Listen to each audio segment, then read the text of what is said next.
And at the Parliament on this Tuesday, a second, more comprehensive hearing has been launched into Coupang's broader business practices, including data protection, again in the absence of its founder, Kim Bom-suk. Our correspondent Moon Hye-ryeon reports. A two-day joint National Assembly hearing opened Tuesday to probe e-commerce giant Coupang's massive data breach, placing the company under intensified scrutiny over data protection, labor practices and corporate governance. Bringing together 6 standing committees, the rare joint hearing reflected the breadth of concern surrounding Coupang as lawmakers began by focusing on the scope and handling of the data leak. Members revealed a warning email from a former Coupang employee that contradicts the company's claim that only about 3,000 customer accounts were stored and deleted, instead suggesting a far larger data breach.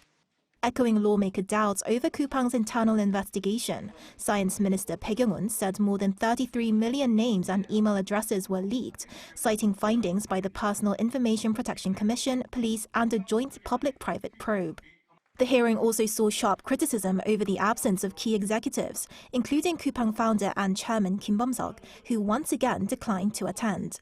Lawmakers and officials accused the company's leadership of evading responsibility at a critical moment. The Fair Trade Commission will closely monitor not only the cases currently under review, but also the company's social responsibility going forward. The proceedings came just a day after Coupang announced a record-breaking compensation package offering 50,000 won shopping vouchers to each of the roughly 33 million customer accounts affected by the breach. The move followed a public apology from Chairman Kim issued about a month after the incident.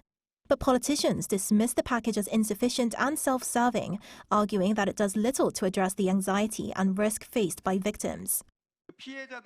It feels less like compensation and more like a deceptive promotion, pushing victims to spend more and propping up unpopular services.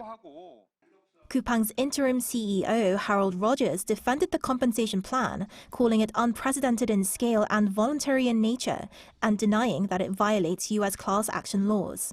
With the hearing to continue through Wednesday, pressure is mounting on Coupang to clarify the true extent of the breach, explain conflicting claims, and demonstrate concrete steps to prevent a recurrence, undergoing calls for stronger penalties and tighter oversight of major platform companies operating in Korea. Moon Hye-ryeon, Arirang News.